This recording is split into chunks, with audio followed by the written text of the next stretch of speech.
এবং এই বিষয়গুলিকেই তুলে ধরার দায়িত্ব জাতির কাছে তথ্য মন্ত্রণালয়ের মন্ত্রী হিসেবে আমি আপনাদের কাছে দোয়া চাই। এবং এই কাজগুলি আমি একা মন্ত্রণালয় করবে না, মন্ত্রণালয় এই কাজগুলি করবেন মূলত গণমাধ্যমের কারণে। সে কারণেই এই কোনো পরিকল্পনাই বাস্তবায়ন হবে না যদি গণমাধ্যমকে সঠিকভাবে সুস্থভাবে কাজ করতে দেয়া না হয়। এবং আমি সেই কারণেই দায়িত্ব নিয়েছি, গণমাধ্যমের অভিভাবক হওয়ার দায়িত্ব আমার। একটা দেশে গণতন্ত্র চলতে পারে না যদি সেই দেশে স্বাধীন গণমাধ্যম না থাকে।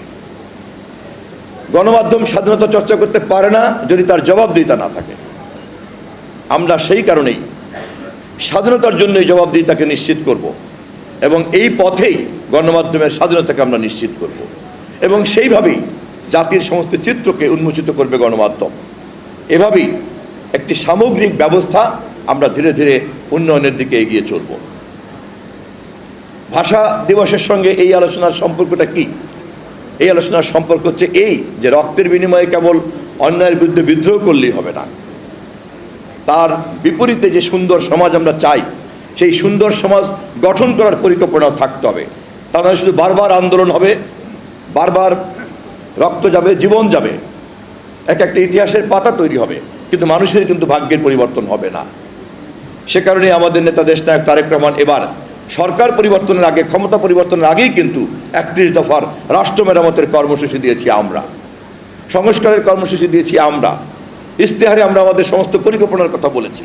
এই প্রথম বাংলাদেশে ক্ষমতায় যাওয়া একটি রাজনৈতিক দল প্রথম থেকেই লাগাতারভাবে এই কথাগুলিকে আমরা প্রচার করেছি, যাতে আমরা জনগণের সাথে এই প্রতিশ্রুতিতে আবদ্ধ থাকতে পারি এবং এই প্রতিশ্রুতিগুলিকে আমরা বাস্তবায়ন করতে পারি। আমি একটু প্রশাসনের মনোযোগ আকর্ষণ করতে চাই। আমি জানি আপনারা সবাই একটু বিজ্ঞ প্রশাসন।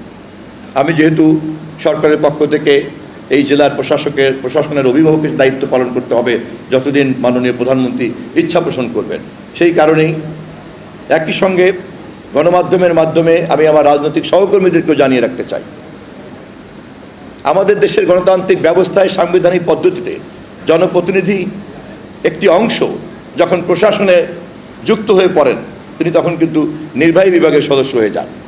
সেই অর্থে আমি কিন্তু গণপ্রজাতন্ত্রী বাংলাদেশ সরকারের মনোগ্রামকে বহন করি এবং আমি একজন কর্মকর্তার পর্যায়ে পড়ি, আবার একই সঙ্গে আমি জনপ্রতিনিধি। ফলে সাধারণ একজন জনপ্রতিনিধির সঙ্গে নির্বাহী বিভাগের যে পার্থক্য বা আইন বিভাগের সঙ্গে নির্বাহী বিভাগের যে পার্থক্য, নির্বাচিত সরকার এর মাঝখানে কিন্তু দায়িত্ব পালন করেন।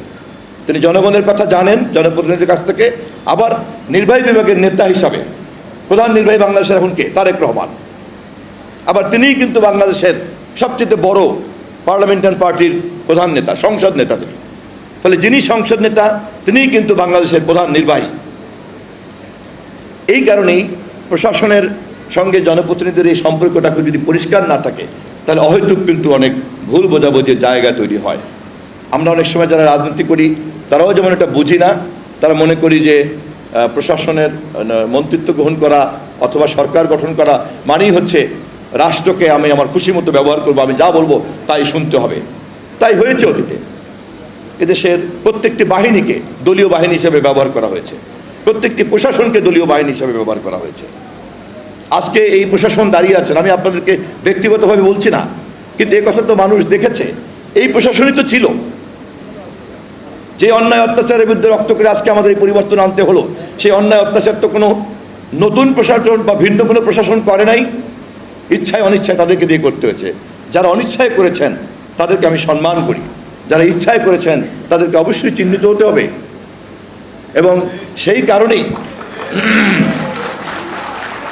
তা না হলে আমরা আমাদের পরিকল্পনা মতো চলতে পারবো না। কিছু কথা খুব স্পষ্ট থাকতে হবে, পরিষ্কার থাকতে হবে, সেটি হচ্ছে প্রশাসনকে তার সক্রিয়তা বজায় রাখতে দিতে হবে। আবার একই সঙ্গে প্রশাসনকে যখনই কেউ ব্যবহার করবে বা করতে চাইবে তখন সেই কাজেও আমাদেরকে বিরত থাকতে হবে। কিন্তু একই সঙ্গে আমাদেরকে মনে রাখতে হবে প্রশাসন হচ্ছেন জনগণের সমস্ত দাবি দাওয়া বা তার পরিকল্পনা যে সরকার গ্রহণ করবে সেটা বাস্তবায়ন করার কার্যকরী মাধ্যম। সে কারণেই তাদেরকে বলা হচ্ছে নির্বাহী বিভাগ।